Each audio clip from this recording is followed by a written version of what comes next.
Hello everyone, आप सभी लोगों का स्वागत है टीचिंग परीक्षा के आज के इस वीडियो में, जिसके अंदर में फ्रेंड्स बीपीएससी टीआरई 4.0 से रिलेटेड जो हमारी एक विशेष श्रृंखला चल रही है उसको एक नए अंदाज में एक नए तरीके से जो है फ्रेंड्स आज कंडक्ट करने वाले हैं हम लोग।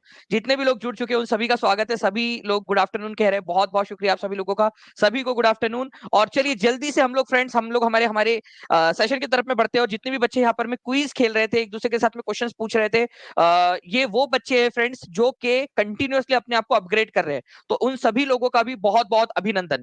चलिए, समय की थोड़ी सी कमी है फ्रेंड्स, तो जल्दी जल्दी से हम लोग आगे बढ़ते हैं। उससे पहले मैं आपको बता दूं कि आज से जो है फ्रेंड्स आप लोगों की एनसीईआरटी, अपडेटेड एनसीईआरटी और 14th एडिशन ऑफ लूसेंट, ठीक है, ये स्टार्ट होने वाला है आप लोगों का, जो सुपर टेट आने वाली है आप लोगों के लिए। ठीक है, इसके अंदर में सारे के सारे बच्चे, अगर मान लीजिए कि ओपन रखा गया तो सारे बच्चे, बिहार के, यूपी के सारे बच्चे इसके लिए अंदर में एलिजिबल हो जाएंगे। बीपीएससी के अंदर में तो बहुत ज्यादा काम आने ही वाला है आप लोगों का, क्योंकि फ्रेंड्स आपको पता है यहाँ से क्वेश्चन पूछे जाते हैं, चाहे इसके अलावा आपके अलग अलग एग्जाम्स में भी क्वेश्चंस आपको ये काम आएंगे। तो ये सेशन देख लिया आप लोगों ने तो आपकी 70वीं बीपीएससी तक का आप लोगों का प्रिपरेशन जो है फ्रेंड्स यहां से हो जाएगा। तो ये सेशन सभी लोगों ने जुड़ना है। कल जो है फीवर आ गया था, इस वजह से हम लोग कर नहीं पाए थे, लेकिन आज से जो है इसको तो बिल्कुल ताबड़तोड़ तरीके से करने वाले हैं हम लोग। ठीक है ना फ्रेंड्स, पहले क्वेश्चन की तरफ में आगे बढ़ते हैं जल्दी से। पहला क्वेश्चन आपकी स्क्रीन के ऊपर में ये रहा, जल्दी बताइए इस पर्टिकुलर क्वेश्चन का आंसर क्या होगा। किस अधिनियम के द्वारा बंगाल का गवर्नर जनरल भारत का गवर्नर जनरल बन गया था। ठीक है, बंगाल के गवर्नर जनरल की पोस्ट का नाम बदल के भारत का गवर्नर जनरल कर दिया गया था। जल्दी से आप लोग इसका आंसर कीजिए, तब तक मैं बता दूं फ्रेंड्स की जो प्री रैंक बूस्टर एक्टिविटी की टेस्ट है, ठीक है, वो 2 बजे से स्टार्ट होने वाली है, तो 2 बजे से पहले हमें सेशन खत्म करना है। ठीक है, और जितने भी बच्चे हैं, ठीक है, जो pre rank booster activity 9th 10th की, आज 9th 10th की 9 से 10th तक की जो क्लासेस है उनकी टेस्ट है, और जीएस वाले बच्चों की टेस्ट है आज। ठीक है, तो जल्दी जल्दी से हम लोग इसको करते हैं। जितने भी बच्चे जुड़ चुके हैं, आई होप आप लोगों ने तैयारी भी कर ली होंगी। ठीक है, किस अधिनियम के द्वारा बंगाल का गवर्नर जनरल और भारत का गवर्नर जनरल बन गया था, तो वो था फ्रेंड्स चार्टर एक्ट ऑफ 1833। ठीक है, 1833 के तहत। तुम्हारे चचा का लड़का था एक, जिसका नाम था Lord William Bentinck. William Bentinck, ठीक है। अब ये जो विलियम बेंटिक था, इसको पहले बोला जाता था, ठीक है, governor general of Bengal, Bengal का गवर्नर जनरल। ठीक है, ये बंगाल का गवर्नर जनरल था। उसके बाद में ये बन गया भारत का गवर्नर जनरल, इसका नाम बदल दिया गया इस एक्ट के तहत से, मतलब नाम उसका वही था, उसकी पोस्ट का नाम बदल दिया गया। ठीक है, विलियम बेंटिक। विलियम बेंटिक ने कुछ किया था 1829 में। वैसे तो उसने बहुत कुछ किया होगा 1829 में, लेकिन एक बहुत अच्छा काम किया था जिसकी वजह से आप उसको याद रखते हो। ठीक है, बता सकते हो कौन सी चीज की थी 1829 के अंदर में, 1829 में। जल्दी से देखते कितने बच्चे हैं जो सबसे फास्ट अपना दिमाग चला सकते हैं। ठीक है जी, ठीक है, पीआरटी वाले प्री टेस्ट में ये आया था सर। चलिए, अभय कुमार बोरे पीआरटी टेस्ट के अंदर में ये आया था। चलिए, बहुत अच्छी बात है। आगे बढ़ते हैं हम लोग यहाँ पर में। अच्छा, इस एक्ट को 1833 के एक एक्ट को एक नाम से जाना जाता है। चलिए, एक और हम लोग एक लेवल और आगे बढ़ाते हैं। ये वो बच्चे जो सिलेक्शन वाले बच्चे, ये वो बच्चे जो रैंक लेकर आने वाले बच्चे, उनके लिए स्पेशली मैंने ये पूरा का पूरा आपको पढ़ाया हुआ भी है फ्रेंड्स। ठीक है, गवर्नर जनरल वाले लेक्चर के अंदर में मैं आपको बता दूं कि ये जो चार्टर एक्ट है 1833 का, इसको एक और नाम से जाना जाता है, इसको सेंट हेलेनाज एक्ट भी बोलते हैं। एक सेंट हेलेना आइलैंड है, ठीक है, आपका अटलांटिक ओशन में, वहां पर में भी ये कानून लागू हुआ था, इस वजह से इसको सेंट हेलेना एक्ट भी बोला जाता है। तो अगर कभी क्वेश्चन आ जाए, ठीक है, एग्जामिनर जो है वो बहुत ही ज्यादा एकदम बोले कि यार आज टेस्ट करता हूं इनकी, सेंट हेलेना एक्ट किस एक्ट को बोलते हैं, तो याद रखना है चार्टर एक्ट ऑफ 1833 को बोला जाता है। ठीक है, इसके जरिए जो है गवर्नर जनरल ऑफ बंगाल का नाम बदल के गवर्नर जनरल ऑफ इंडिया कर दिया गया था। ठीक है, या चलो ये याद रखेंगे आप सभी लोग, इंपॉर्टेंट है। आगे बढ़ते हैं हम लोग फ्रेंड्स। यहाँ पर मैं आप लोगों को बता दूं कि सिविल सर्विसेज के लिए एग्जाम लेने की जो ओपन कंपटीशन का पहला सुझाव इस एक्ट के अंदर में दिया गया था। ठीक है, कि सिविल सर्विसेज की ओपन एग्जाम ली जाए, लेकिन बाद में वो हो नहीं पाया था 1853 तक, क्योंकि जो निदेशक मंडल थे, जो कोर्ट ऑफ डायरेक्टर्स थे कंपनी के, वो इसके लिए राजी नहीं थे। चलिए, स्वतंत्र पार्टी की स्थापना ब्लैंक ने ब्लैंक वर्ष में की थी। ये बहुत इंपॉर्टेंट क्वेश्चन है। आप लोगों को मैंने जब ये क्वेश्चन कराया था उस समय बताया भी था, और ये क्वेश्चन फ्रेंड चंडीगढ़ की जो है एग्जाम के अंदर में आया था, जेबीटी के अंदर में। याद करो आप लोग, ये क्वेश्चन करवाया था, और बाद में जाकर ये क्वेश्चन चंडीगढ़ जेबीटी में आया। कई सारे बच्चे थे जो हमारे बच्चे हैं जिन्होंने चंडीगढ़ की जेबीटी भी देकर आए थे, वो इतने खुश हो गए थे कि सर एकदम से हम लोगों ने देखते से आंसर कर दिया था इसका। चलिए, जल्दी जल्दी से बताइए इस पर्टिकुलर क्वेश्चन का आंसर क्या होगा। जल्दी से सेशन को लाइक भी करते रहेंगे फ्रेंड्स, ताकि ऐसे ही हम लोग करते रहे सेशन को मजेदार तरीके से और भी क्वेश्चंस आपको करवाते रहे। ठीक है, सी राजगोपालाचारी ने इसकी स्थापना की थी और कब की थी? 1959 के अंदर में। ठीक है, दोनों क्वेश्चन इंपॉर्टेंट है, चंडीगढ़ जेबीटी के अंदर में आया था ये क्वेश्चन आप लोगों का। ठीक है, तो स्वतंत्र पार्टी की, और चंडीगढ़ जेबीटी में तो इजी वाला क्वेश्चन आया था, बस ये आया था स्वतंत्र पार्टी की स्थापना किसने की? सी राजगोपालाचारी। हमने तो वर्ष भी याद किया हुआ था। ठीक है, तो स्वतंत्र पार्टी की स्थापना याद रखना सी राजगोपालाचारी की ने की थी 1979 में। जनता पार्टी की स्थापना किसने की थी? जयप्रकाश नारायण ने 1977 के अंदर में। ओके, भारतीय जनता पार्टी की स्थापना कब हुई थी? बीजेपी की स्थापना। चलो अभी आप लोग यहां से देखो और आप लोग लिखेंगे, हर एक बच्चा कमेंट के अंदर में आंसर करेगा अभी के अभी। यहां से देखो और लिखो, ये क्वेश्चन आया हुआ है। ठीक है, दूसरी चीज, communist party of India Marxist, मार्क्सवादी, देखो एक है सीपीआई, केवल सीपीआई, वो बनी थी 1925 के अंदर में, 1925 में। उसी से अलग होकर कम्युनिस्ट पार्टी ऑफ इंडिया मार्क्सवादी, मार्क्सिस्ट, ये बनी थी, सीपीआई एम बोलते हैं इसको। ये कौन से साल में बनी थी ये भी बताएंगे मुझे। ये 2 पॉइंट आप लोगों से लिखकर चाहिए, अभी के अभी चाहिए मुझे आप लोगों से लिखकर, अगर आप लोग अपने आप को जो है सुदृढ़ बनाना चाहते हो तो। ठीक है, ये दोनों के दोनों पॉइंट लिखिए आप सभी के सभी लोग। ठीक है, कमेंट में लिखते जाएंगे। और 768 लाइक्स आप लोगों ने कर दिए फ्रेंड। जल्दी जल्दी से सेशन को जहां भी शेयर कर सकते हो शेयर कर देंगे, लाइक भी जरूर करते रहेंगे। ठीक है, चलिए। और इसके अलावा मैं बता दूं आप लोगों की कि प्री रैंक बूस्टर एक्टिविटी की 9-10 की जीएस की टेस्ट है, और पीआरटी वाली टेस्ट का भी मैं आप लोगों को आगे में बताता हूं। तो भित्ति चित्रों और उनके क्षेत्रों के सही जोड़े चुने। ठीक है, भित्ति चित्र यहां पर में दिए गए। भित्ति चित्र का, भित्ति का मतलब होता है फ्रेंड्स, ठीक है, आप लोगों का यहाँ पर में मुराल पेंटिंग्स, मुराल पेंटिंग्स को बोलते हैं आप लोग बड़े जो है यहाँ पर में ना जो दीवारों के ऊपर में और इसके ऊपर में जो चित्र किए जाते हैं, ठीक है, उनको बोला जाता है भित्ति चित्र आप लोगों की। ठीक है, भित्ति चित्र बड़े बड़े दीवारों पर या फिर छत पर, पत्थरों पर जो चित्रकारी की जाती थी कई बार, ठीक है, उनको। तो मिथिला भित्ति चित्र, मिथिला भित्ति चित्र जो है फ्रेंड्स, मिथिला आपको पता है मिथिला बिहार से रिलेटेड है। ठीक है, पिथोरा क्या पंजाब से है? वर्ली भित्ति चित्र महाराष्ट्र से है। मिथिला बताइए जल्दी जल्दी से, यहाँ ऑप्शन इधर साइड में दिए गए आप लोगों के। ठीक है, जल्दी बता देंगे। देखिए पिथोरा जो है फ्रेंड्स आप लोगों का, ये बताना चाहूंगा, पंजाब से नहीं है, ये गुजरात और राजस्थान के अंदर में होती है। सभी लोग लिखेंगे गुजरात प्लस राजस्थान के इलाके के अंदर में होती है पिथोरा, पिथोरा। ठीक है, ये याद रखना है आप लोगों ने, पिथोरा पेंटिंग्स। मिथिला भित्ति चित्र की अगर मैं बात करूं आप लोगों से फ्रेंड्स, मिथिला, ठीक है, तो ये केरल से है। मिथिला बिहार से, मिथिला कभी अगर मिथिला आ जाए तो याद रखना आप लोग की ये केरल से है, मिथिला। ठीक है, तो ये वाला आपका सेकंड वाला तो गलत है आप लोगों का। ठीक है, वर्ली भित्ति चित्र जो है फ्रेंड्स ये आप लोगों को मिलेगी महाराष्ट्र के अंदर में, तो ये सही है, ये सही है, पहला, तीसरा और चौथा। तो फर्स्ट, थर्ड और फोर्थ ये आप लोगों का हो जाएगा। ठीक है, नाउ फ्रेंड्स आप लोगों को बता दूं कि आज हम लोग जो है ना एक नए अंदाज में आप लोगों के साथ में करने वाले हैं ये पूरी की पूरी टेस्ट। ठीक है, तो आज जो है वो 3 क्वेश्चन मैं करवाऊंगा। ठीक है, फिर 3 क्वेश्चन जो है, कुछ क्वेश्चन कुलदीप सर कराएंगे, क्योंकि हमें 1:45 तक आपका लेक्चर वाइंड अप करना है। क्योंकि आज जो है हमारी जो प्री रैंक बूस्टर एक्टिविटी का महोत्सव चल रहा है टीचिंग परीक्षा 4.0 की बैच में, ठीक है, उसमें बच्चों की आज 2 बजे से टेस्ट है।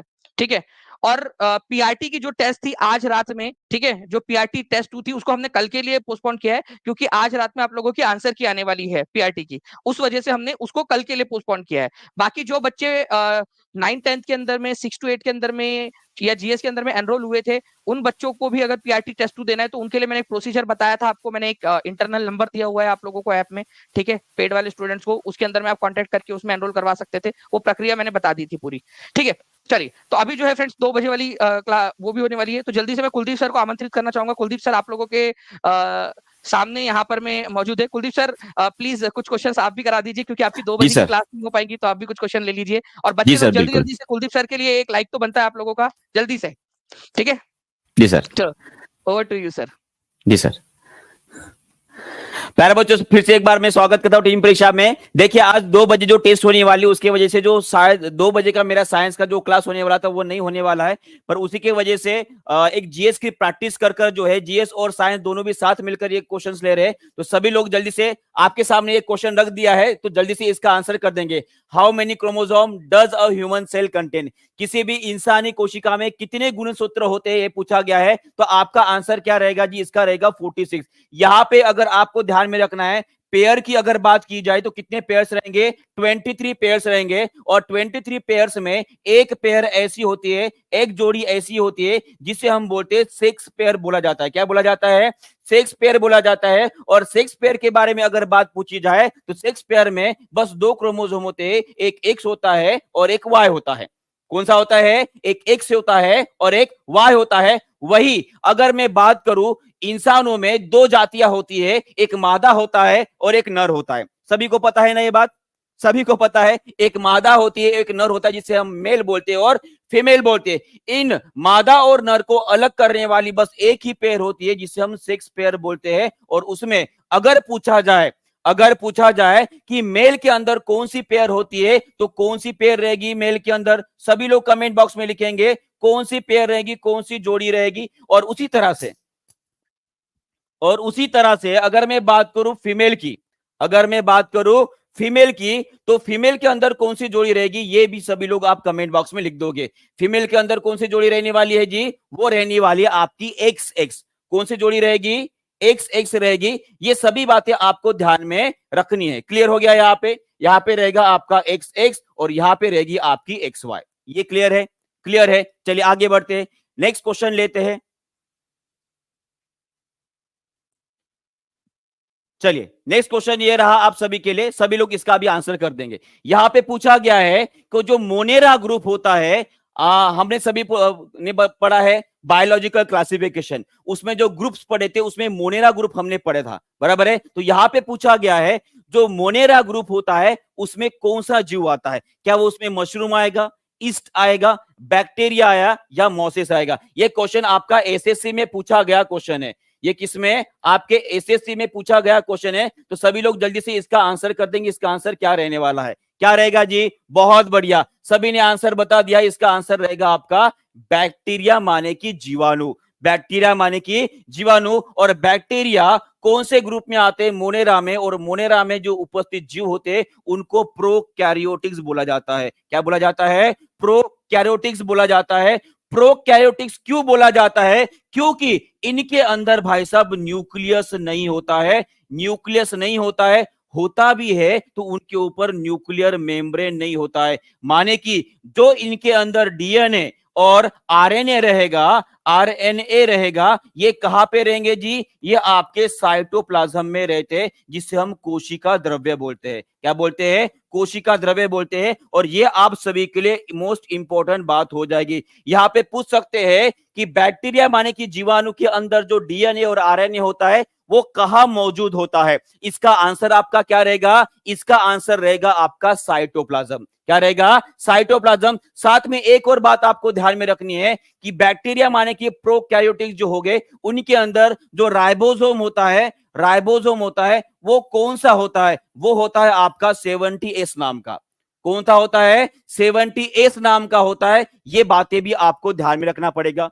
क्लियर हो गया है जी? ये अगर आपको समझ में आ गया है तो आगे बढ़ते नेक्स्ट क्वेश्चन सॉल्व करते हैं। और ये देखिए पूरा का पूरा किंगडम यहां पे मैंने डाल दिया है, पर समय की कमी की वजह से ये मैं अगले सेशन में आपको एक्सप्लेन कर दूंगा अच्छे से। तब तक के लिए आप इस क्वेश्चन को सॉल्व करेंगे। बैक्टीरिया के ऊपर जम किए हैं, जैसे कि अभी आप सभी को पता है रोग ज्यादा फैल रहे, ज्यादा लोग बीमार पड़ रहे हैं, तो इसीलिए मैंने बैक्टीरिया को लेके आया हूं। तो सभी लोग मुझे बताएंगे सबसे पहले बैक्टीरिया को बताने वाले वैज्ञानिक कौन से थे? चलिए सभी लोग आंसर करेंगे जल्दी जल्दी। इसका आंसर क्या रहेगा? और जल्दी जल्दी जिन बच्चों ने लाइक नहीं किया एक बार लाइक भी कर देंगे, शेयर भी कर देंगे। और सभी को बता दूं आज 9th 10th क्लास की जीएस का पेपर होने वाला है ठीक 2 बजे, इसलिए मुझे साइंस का क्लास यहाँ पे लेना पड़ रहा है। चलिए बहुत बढ़िया, सभी लोग आंसर कर दें। इसका आंसर क्या रहेगा? वैन लीeuwenhoek। कौन रहेंगे? वैन लीeuwenhoek। वैन लीeuwenhoek वो वैज्ञानिक थे जिन्होंने बस बैक्टीरिया के बारे में ही नहीं, उन्होंने खुद का एक माइक्रोस्कोप भी बनाया था। ये देखो तंबोरा नहीं है ये, ठीक है? ये माइक्रोस्कोप है। आपने देखा होगा ना कुछ टुनटुना इस तरह गिटार जैसा है ना, ये तंबोरा है, ये गिटार है, पर ये गिटार के जैसे देखने वाला माइक्रोस्कोप है जो लीeuwenhoek ने खुद ने बनाया था। और इसी माइक्रोस्कोप के मदद से उन्होंने सबसे पहले प्रोटोजोआ को देखा और बैक्टीरिया को भी देखा। क्या देखा? प्रोटोजोआ और बैक्टीरिया को भी देखा था। ये बात भी आपको ध्यान में रखनी है, ठीक है। और उसके बाद में एक क्वेश्चन और लेता हूं, उसके बाद दानिश सर जो है वो कंटिन्यू करेंगे, ठीक है जी। ये रहा आपका नेक्स्ट क्वेश्चन, इसका आंसर बता देंगे सभी लोग। The bile is release into which part of the alimentary canal, चलिए बताइए इसका आंसर क्या रहेगा, जल्दी जल्दी फास्ट। और सभी लोग जल्दी से कमेंट करेंगे, कोई भी यहां पे रुकने वाला नहीं है, थलुआ बैठने नहीं है यहाँ पे। जब तक काम नहीं करोगे तब तक रिजल्ट, पसीना नहीं बहाओगे आपका रिजल्ट नहीं आएगा। खून का पानी करने के बाद ही मेहनत को रंग आता है। कौन सा रंग आएगा? वो ही लाल रंग आएगा जो आपके माथे पे विजय तिलक कर कर लगने वाला है। सभी लोग इसका आंसर करेंगे। चलिए, बाइल जूस कौन से पार्ट में रिलीज किया जाता है, कौन रिलीज करता है? सबसे पहली बात तो आपको यह ध्यान में रखना है कि देखिए, अगर मैं बाइल जूस की बात करूं तो बाइल जूस कौन बनाता है जी? लीवर बनाता है। कौन बनाता है? लीवर बनाता है। लीवर बाइल जूस माने कि पित्त रस बनाएगा, और पित्त रस बनने के बाद कहां पे जाएगा? ये जाएगा आपके पित्त की थैली में। कहां पे जाएगा? पित्त की थैली में, जिसे हम क्या बोलते हैं? जिसे बोलते हैं हम गॉल ब्लैडर। क्या बोलते हैं? Gall bladder. और गॉल ब्लैडर में से ये देख रहे हो नली, ये देख रहे हो नली, है ना? ये कॉमन डक्ट होती है, एक पाइप होता है जिसके जरिए आपके लीवर से निकलने वाले जितने भी रस होते हैं और आपके गॉल ब्लैडर से निकलने वाला जो पित्त रस होता है वो डाला जाता है इस नली में, जिसका आकार आपको कैसे दिख रहा है? सी टाइप दिख रहा है। कैसे दिख रहा है? सी टाइप दिख रहा है। और इसी सी टाइप आकार को क्या बोला जाता है? ड्यूडेनम बोला जाता है। क्या बोला जाता है? ड्यूडेनम। और ये ड्यूडेनम किसका पार्ट होता है जी? ये होता है आपके छोटी आंत का पहला पार्ट होता है। तो आपका आंसर क्या रहने वाला है? आपका आंसर रहेगा ड्यूडेनम। क्या आंसर रहने वाला है? ड्यूडेनम। क्लियर हो गया है? तो इसके साथ दानी सर यहां से आगे प्लीज आप कंटिन्यू कीजिएगा जी। इसका आंसर समझ में आ गया सभी को? क्या लिया मैंने? ड्यूडेनम। ये आपको याद रखना है अच्छे से। ओके जी, ओके। उसके बाद स्टमक के, कुछ बच्चों ने स्टमक बोला है पर वो गलत रहेगा, स्टमक नहीं रहेगा, ड्यूडेनम रहेगा। ओके, चलिए।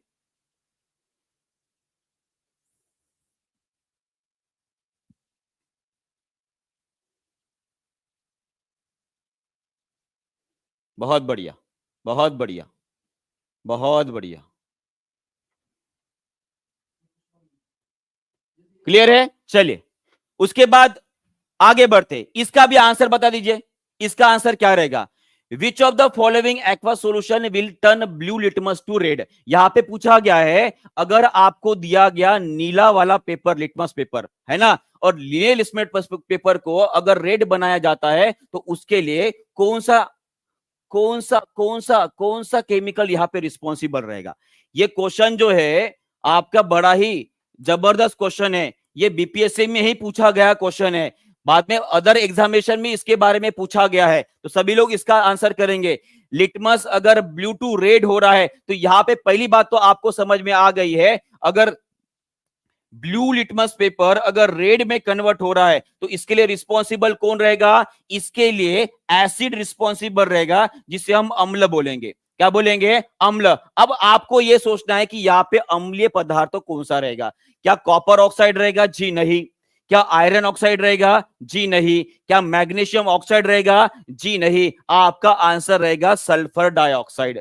क्या रहेगा? Sulphur dioxide. और ये बात भाई साहब आपको अच्छे से याद रखनी है कि सल्फर डाइऑक्साइड का अगर आप सॉल्यूशन बनाते हो, इसे अगर आपका सॉल्यूशन बनाते हो, कोई मिश्रण बनाते हो, तो ये कौन से नेचर का रहेगा? ये आपके एसिडिक नेचर का रहेगा। कौन से नेचर का? एसिडिक, जिसे अम्लीय बोलेंगे। क्या बोलेंगे? अम्लीय बोलेंगे। क्लियर है जी? और बाकी के जितने भी ऊपर दिख रहे हैं ना, ये सभी के सभी, ठीक है, ये सभी के सभी कैसे रहेंगे? क्षारीय रहेंगे। कैसे रहेंगे? क्षारीय रहेंगे। क्लियर हो गया है? ओके जी, क्लियर है? चलिए, बहुत बढ़िया। तो इसके आगे जो है दानिश सर क्वेश्चन लेने वाले हैं आपके। दानिश सर प्लीज, आपको मैं वेलकम करता हूं।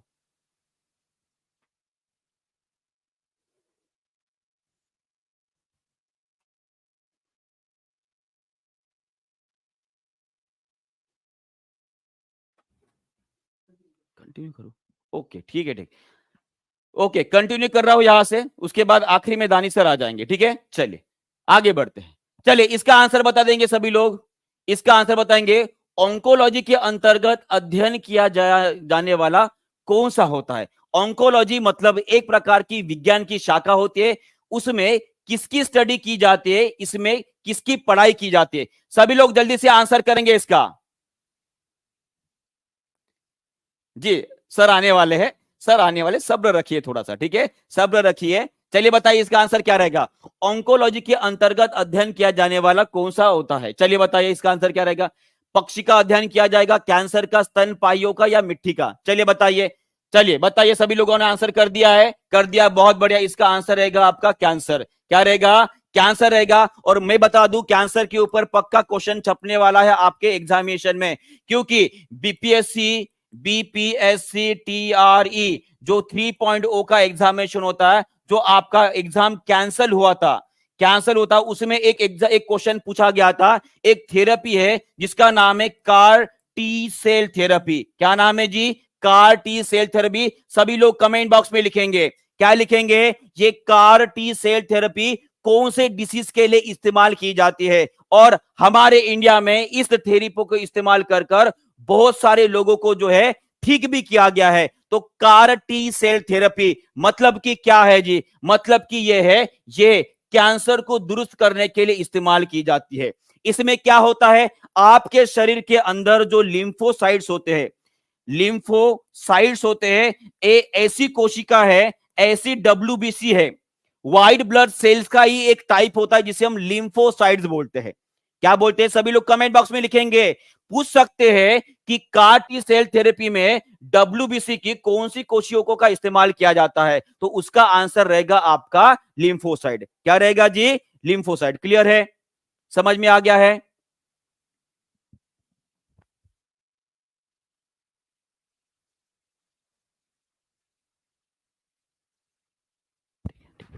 समझ में आ गया इसमें, ओके। तो अगर आपको पता है तो आप बता दोगे पक्षियों का अध्ययन, स्तनपायु का अध्ययन और मिट्टी का अध्ययन करने वाले विज्ञान शाखा का नाम क्या है, आप कमेंट बॉक्स में लिख दीजिए। तब तक दानिश सर अभी आने वाले हैं, वो क्लास यहां से कंटिन्यू करेंगे, ठीक है, बाद में फिर से मैं आ जाऊंगा, प्लीज सर।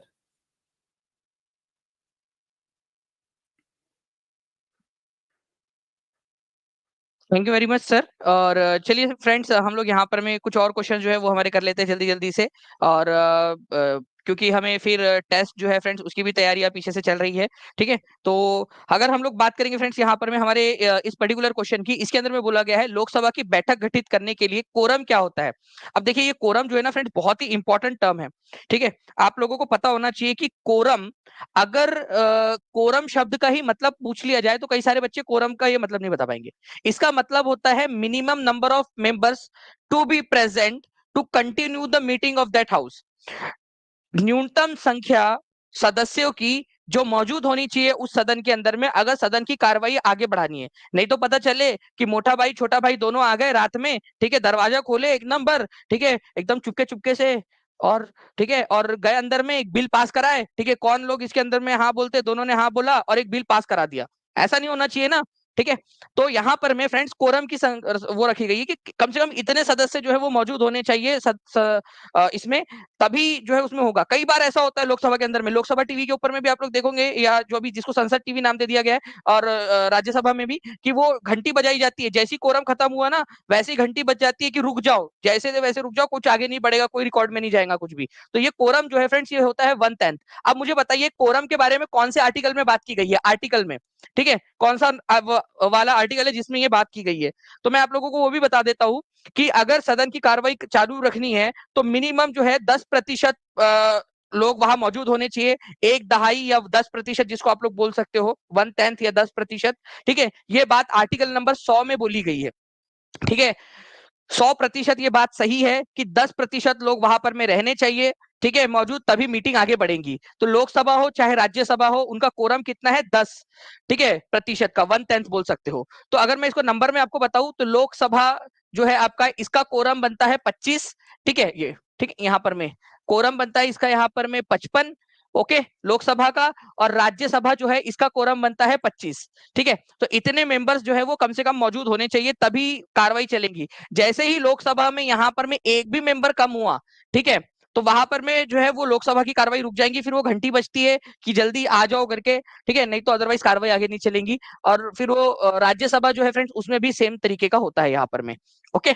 तो कोरम अगर नंबर में पूछ लिया जाए तो नंबर में भी याद रख लीजिएगा प्लीज आप लोग, और अगर मान लीजिए आप लोगों से पूछ लिया जाए परसेंटेज में, आर्टिकल पूछ लिया जाए तो भी आप लोग आंसर कर सकते हो। बहुत ही सिंपल तरीका है इसको याद रखने का, मुझे लगता है आप लोग इसको आराम से याद रख लोगे। इवन जो है फ्रेंड्स आपकी विधानसभा विधान परिषद के अंदर में भी 10% का ही कोरम होता है। ओके, तो ये भी एक इंपॉर्टेंट पॉइंट था आप लोगों का। उसके अलावा एक और क्वेश्चन आपका देखिए यहाँ पर में एग्जाम में जो है इसको तरह के क्वेश्चन पूछे जाते हैं आप लोगों से, आपको बताना है कि कौन सा वाला इवेंट जो है वो पहले हुआ। ठीक है, अब मैं आपसे पूछता हूं पहले कौन सा हुआ, और एक एक्स्ट्रा क्वेश्चन इसमें जोड़ देते हैं, लास्ट इनमें से लास्ट कौन सा वाला इवेंट हुआ, ये भी आप लोग बता दीजिए इनमें से लास्ट कौन सा हुआ था। दोनों क्वेश्चन के आंसर कर देंगे आप लोग जल्दी जल्दी से। 1312 बच्चों ने लाइक कर दिए फ्रेंड्स, 1827 बच्चे हमारे साथ में जुड़ चुके हैं। मुझे पूरी उम्मीद है कि अगर आप लोगों ने यहाँ पर में इस क्वेश्चन के साथ में 1500 बच्चों को कर दिया तो जो है हम लोग भी मोटिवेटेड रहेंगे। और आज आपकी 5 बजे लूसेंट प्लस एनसीईआरटी की जो सीरीज है फ्रेंड्स, उसके अंदर में हमें और ज्यादा ऊर्जा मिलेंगी कि बच्चे जो है वो मेहनती बच्चे हैं, ठीक है, इनके लिए और ज्यादा मेहनत करनी है हमने। ठीक है, और आपको बता दूं, जो आप एनसीईआरटी प्लस लूसेंट की जो सीरीज करने वाले हो ना शाम में, वो सीरीज आप लोगों के लिए मील का पत्थर साबित हो सकती है फ्रेंड्स। ठीक है, आपके तैयारी के अंदर में, क्योंकि इसमें आप लोग देखोगे कि इसके अंदर में आप लोगों को फ्रेंड्स अपडेटेड एनसीईआरटी करवाई जा रही है। और जो 14वें नंबर की जो लूसेंट आई है ना 2024 की लेटेस्ट एडिशन, 14th एडिशन 2024 का, ठीक है, लूसेंट का, वो करवाया जा रहा है आप लोगों को। तो हर एक बच्चा जुड़ जाएगा वहां पर में। ठीक है, तो देखिए क्रिप्स मिशन की मैं बात करूं तो ये कब आया था, लिखो आप लोग। होम रूल लीग कब आया था, ये लिख देंगे आप लोग। खिलाफत मूवमेंट कब हुई थी, और गांधी इरविन समझौता जो है वो कौन से साल में हुआ था। तो अगर एक एक करके हम इसके बारे में बात करें तो क्रिप्स मिशन, ठीक है, क्रिप्स मिशन आया था 1942 के अंदर में भारत से समझौता करने के लिए कि भाई हमारी मदद करो वर्ल्ड वॉर 2 में। होम रूल लीग की स्थापना हुई थी 1916 में। आपको पता है कि लोकमान्य तिलक और एनी बेसेंट का होम रूल लीग था, और उसके अलावा बिहार में भी होम रूल लीग चले थे अलग अलग। ओके, उसके बाद में जो है फ्रेंड्स खिलाफत मूवमेंट की बात करूं तो 1919 में हुआ था ये आपका खिलाफत मूवमेंट स्टार्ट। और गांधी इरविन समझौता जो है ये हुआ था आपका 1931 के अंदर में, 1931 में। तो अब आप बताओ पहले कौन सा हुआ और लास्ट में कौन सा हुआ। 1900 से ज्यादा बच्चे देख रहे हैं फ्रेंड्स, ठीक है, 1500 लाइक्स हो जाने चाहिए, 1387 लाइक्स हो चुके हैं। देखो अगर मैं बात करूं इस पर्टिकुलर क्वेश्चन की, तो यहां पर मैं सबसे पहली जो घटना घटी थी फर्स्ट वन, ठीक है, तो वो हुआ था होम रूल मूवमेंट इसमें से। ठीक है, लेकिन जो मैंने लास्ट वाला पूछा उसका आंसर क्या होगा, अब वो आप लोग बताइए, इनमें से सबसे लास्ट में क्या हुआ, ये आप लोग कमेंट करोगे। ठीक है, इसका आंसर आपने करना है, क्योंकि देखिए जब ये एक्टिविटी आप लोग करोगे ना तो इसी से आपका दिमाग और ज्यादा खुलता है। दिमाग एक ऐसी चीज है, जितना ज्यादा इस्तेमाल करोगे उतना ज्यादा जो है आप लोगों का और ज्यादा बढ़ता है, जितना खर्च करोगे उतना बढ़ता है दिमाग। ठीक है, चलिए, तो ये एक पर्टिकुलर पॉइंट था जो आप लोगों ने कर लिया होगा याद। ठीक है सर, टेस्ट देकर पता चला हम कितने पानी में है, मतलब और मेहनत करने की जरूरत है। Thank you so much sir हमें मोटिवेट करने के लिए। जी पुष्पा प्रजापति जी बिल्कुल। और मुझे बहुत अच्छा लगा कि हमारी जो मेहनत थी, जो हमारी सोच थी टीचिंग परीक्षा की, टीआरई 4.0 की बैच आप लोगों की जो है ना वो पूरा का पूरा मिशन मोड में चल रही है।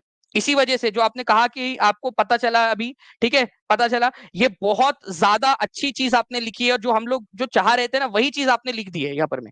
और यही हम लोग चाह रहे हैं कि पता चले आपको कि क्या करना है अब आपने, क्योंकि अभी से मेहनत करोगे तब जाके वो नोटिफिकेशन के बाद में जो बच्चे जागेंगे ना उनसे आप लोग आगे रहोगे। और आज भी टीआरई 4 के अंदर में 9th-10th की वो है आपकी भी। ठीक है, चलिए इस पर्टिकुलर क्वेश्चन का आंसर कीजिए फ्रेंड्स कि श्रीनगर कश्मीर में श्रीनगर शहर का निर्माण कराया था किस मौर्य सम्राट ने, बताइए जल्दी से, किस मौर्य सम्राट ने जो है श्रीनगर शहर का निर्माण करवाया था। और ये कहानी पता है आपको कहां से मिलती है, मैं अब जो पॉइंट बताने वाला हूं ना आपको, ये जो पॉइंट है कि एक मौर्य सम्राट था जिसने कश्मीर में श्रीनगर शहर की स्थापना की थी, ये बताया था तुम्हारे मामा के लड़के कल्हन ने। ठीक है, कल्हन नाम का एक जो है फ्रेंड्स कवि था, उसने एक पुस्तक लिखी थी जिस पुस्तक का नाम था राज तरंगनी। राज तरंगनी, तरंगनी, बताओ क्या ये यूपी सुपर टेट में नहीं आया था। अभी आप लोग भी उसमें दोगे ना पेपर, ठीक है, सारे के सारे बच्चे देने वाले, मुझे पता है जो भी है वो उधर में भी आजमाएंगे। और आप लोगों का अभी 17th जो आप लोगों का अभी बीपीएससी उसके अंदर में भी आप लोग जो है करोगे।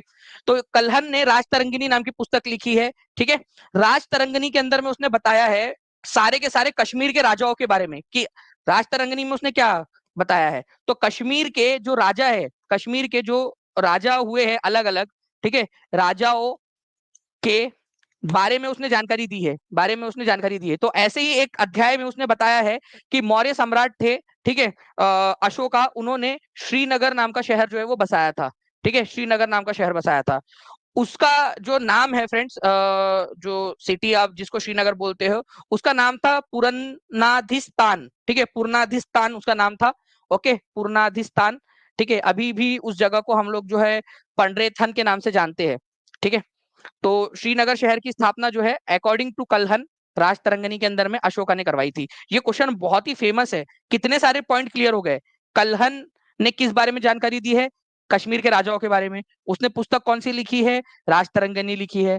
उसने बताया कि अशोका ने ये किया था। तो ये बहुत ही इंपॉर्टेंट है। 2000 बच्चों से केवल 23 बच्चे दूर है हम लोग फ्रेंड्स, ठीक है, और 1500 लाइक से केवल और केवल 22 लाइक दूर, ठीक है। तो जल्दी जल्दी से सेशन को लाइक एंड शेयर करते रहेंगे, ठीक है।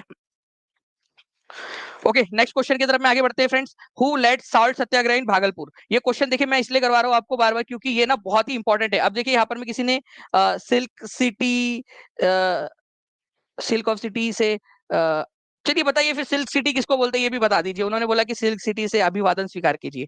चलिए तो बताइए आप लोग सिल्क सिटी किसको कहते हैं, ठीक है।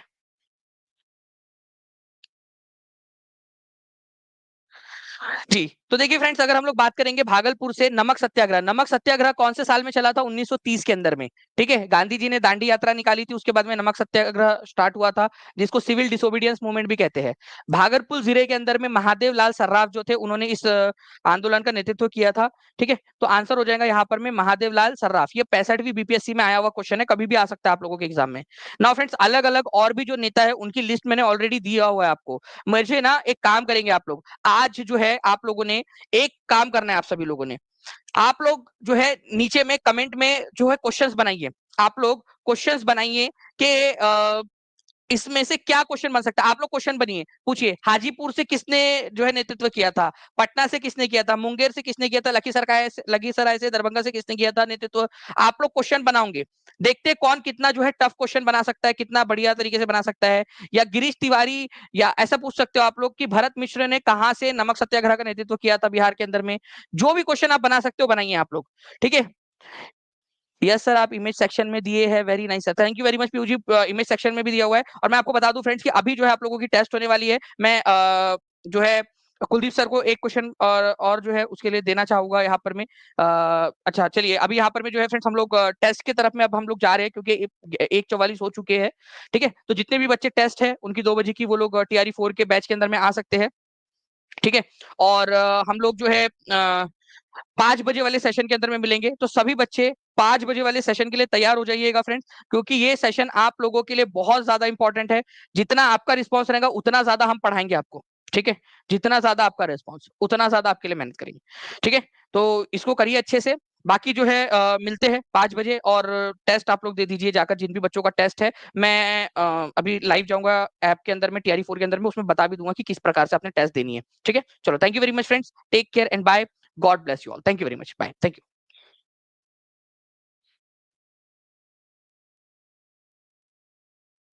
जो बच्चे टीचिंग परीक्षा के साथ में जुड़ने पूछ रहे हैं कि किस तरीके से जुड़े, तो मैं आपको बताना चाहूंगा कि आप लोग जो है फ्रेंड्स, सिंपल सा एक तरीका है।